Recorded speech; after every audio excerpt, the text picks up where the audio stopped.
ዛሬ ደግሞ የምናየው ብሬከር አገጣጠም ነው ማለት ነው። እዚህ ዲስትሪቢዩሽን ቦርድ ላይ ብሬከራችን እንዴት እንገጥማለን የሚለውን የምናይ ይሆናል ማለት ነው። ልክ ብሬከራችንን በዚህ በምናየው መልኩ ከትልቅ ወደ ትንሽ ምን እናደርጋለን ማለት ነው። በምታዩት መልኩ እንደረድራለን ማለት ነው። ያ ማለት 32 ለሜን ብሬከር ያስፈልገናል። 25 አምፒር ለወተር ሂተር እና ለእንጀራ ምጣድ ያስፈልገናል። 16 አምፒር ለኖርማል ሶኬት፣ 10 አምፒር ለላይት ማለት ነው። እንዲህ ከደረደርን በኋላ ምን እናደርጋለን? ፌዝ ባር ወይም ደግሞ እንደዚህ ገመድ እናዘጋጅና በገመድ እርስ በራስ ምን እናደርጋለን? የምናገናኝ ይሆናል ማለት ነው። እርስ በራሱ ምን እናደርጋለን? በዚህ በምታዩት መልኩ እነዚህ ገመዶች በመጠቀም እርስ በርስ የምናገናኝ ይሆናል ማለት ነው። 32 ከ25 25 ከ25 25 ከ16 ምን እናደርጋለን? ሸንት እናደርጋለን እስከ መጨረሻ ድረስ ሁሉንም እርስ በራስ ከስር የምናደርግ ይሆናል ማለት ነው። የምናገናኝ ይሆናል ማለት ነው። ልክ በዚህ መልኩ በምታዩት መልኩ እናደርጋለን እናገናኛለን ማለት ነው። ምክንያቱም ከሜን ብሬከሩ ወደ ሰብ ብሬከሮቹ ወደ ሰርኪዩታችን ፌዝ የሚደርሰው በዚህ በምታዩት መልኩ ነው ማለት ነው። ስለዚህ ከጨረስን በኋላ ምን እናደርጋለን? ያገናኝተን ከጨረስን በኋላ ፌዛችንን ፌዝ ላይናችንን ከሰፕላይ ላይናችን ላይ እንለያለን ማለት ነው። ለምሳሌ አሁን ይሄ የምታዩት የላይቲንግ ሲስተም ነው ማለት ነው። አሁን እየለየው ያለሁት የላይቲንግ ሲስተም ነው። ለምሳሌ ይሄ ቤት G+1 ነው፣ ለግራውንድ ላይ የተጠቀምነው። ስለዚህ ይሄ ለዚህ ቤት ሁለት ላይን ነው ማለት ነው የተጠቀምነው። ለላይት ሲስተም ሁለት ፌዝ ነው የተጠቀምነው ማለት ነው። ስለዚህ ሁል ጊዜ ለላይቲንግ ሲስተም ባለ 10 ብሬከር ነው የምንጠቀመው ማለት ነው። ምክንያቱም ሚኒመም እና ማክሲመሙ 8 እና 12 አምፑል ድረስ ስለሆነ ማለት ነው። አንዱ ባለ 10 ሰርኪዩት የሚችለው ማለት ነው።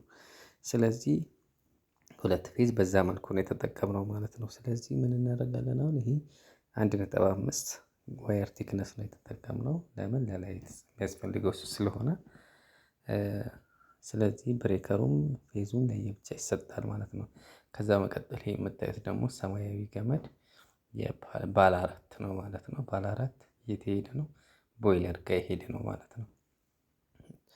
እዚህ የቦይለር ነው ማለት ነው። ስለዚህ የቦይለር ገመድ ደግሞ ለስንት ይሰጣል ማለት ነው? ብሬከር የምንጠቀመው ወተር ሂተር ስንት ነው ማለት ነው?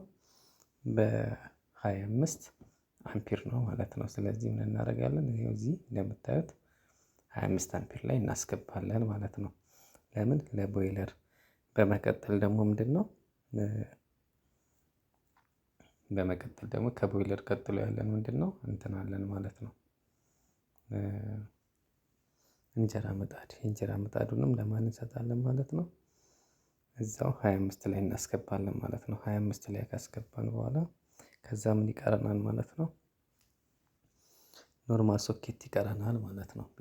ሶኬትም እንደዚሁ ባለ 16 አምፒር ነው ማለት ነው። ለዚህ ቤት የተጠቀምነው ያው ሁለት ብሬከር ነው ማለት ነው።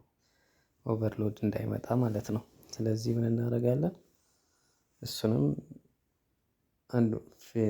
አንዱን ፌዝ እዚሁ 16ቱ ላይ እንሰጣለን ማለት ነው። የሚቀጥለውን ፌዝ እዚሁ 16ቱ ላይ እንሰጥና ምን እናደርጋለን? ብሬከራችንን በዚህ መልኩ እናገናኛለን ማለት ነው። ከምን ጋር? ከሰርኪዩታችን ጋር ማለት ነው። ከሰራነው ሰርኪዩት ጋር በዚህ በምታዩት መልኩ ከስር የሰቦት ነው ምን እናደርጋለን ማለት ነው። ከላይ ደግሞ ወደ ሰርኪዩታችን የሚሄደውን በዚህ በምታዩት መልኩ እናደርጋለን የምናገናኝ ይሆናል ማለት ነው። ብሬከር አደራደር ይሄንን ይመስላል ማለት ነው። ልክ እንደዚህ በምታዩት መልኩ ይሄንን ካረግን በኋላ ይሄ ደግሞ ኬብል ነው፣ ሶርስ ነው ማለት ነው። ሶርስ በኬብል የዘረጋ ነው። ከየት ነው የመጣው?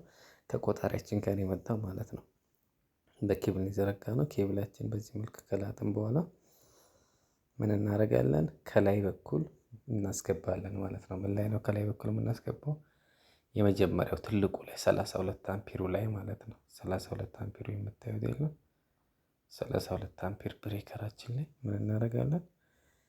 የምናስገባ ይሆናል ማለት ነው። በዚህ መልኩ ከዛ የምን ስራ ጨረስን ማለት ነው? የፌዝ ስራ ጨረስን ማለት ነው። የፌዛችንን ስራ ምን አደረግን? ጨረስን ማለት ነው። ከዛ በኋላ ምንድነው የምናደርገው? እንደዚህ በምታዩት መልኩ ኒውትራላችንን እንለያለን ማለት ነው። ኒውትራል እንለያለን። እንደገና ደግሞ ኒውትራላችንን ከለየን በኋላ ምን እናደርጋለን? እርስ በራሱ ኒውትራላችንን ለይተን በኋላ ምን እናደርጋለን? እርስ በርስ ኮኔክት እናደርጋለን ማለት ነው። እንደዚህ ስፕሌሲንግ እንሰራና ኒውትራላችንን ጠቅልለን እናስቀምጣለን ማለት ነው። በነገራችን ላይ እንትን በስባር ላይ ነው የሚታሰረው። የኛው ደግሞ ቢጫው ከስር ቦክስ ስላለ ነው የግራውንዲንግ ነው ማለት ነው። ግራውንዳችንም ለብቻ ኮኔክሽን እንሰራና እንሰጣለን ማለት ነው። ስለዚህ ሶኬት ስንስብ ምንጊዜም 3 ገመድ መሳብ አለብን። ላይቲንግ ሲስተም ላይ ሲሆን ነው እንጂ 3 ገመድ ነው የምንስበው ማለት ነው። እንደዚህ አሁን እንዳያችሁት እነዚህ ብሬከሮች ያው ኦን ኦፍ እያደረግን መጠቀም እንችላለን ማለት ነው። ለምሳሌ ይሄ ሜን ብሬከሩ 32 አምፔሩ ሲጠፋ የመጀመሪያው ይሄ ሲጠፋ ሁሉም ይጠፋል ማለት ነው። ግን እሱን ኦን አድርገን ለምሳሌ የቦይለር ለብቻ ማጥፋት እንችላለን። እንደዚህ የማሞቂያ ለብቻ ሁላቸውንም ለየብቻ እያጠፋን መጠቀም እንችላለን። ላይቲንግ ሲስተም ማለት ነው። ስለዚህ ይሄንን ይመስላል ፋይናሊ እና ወዳቸዋለሁ።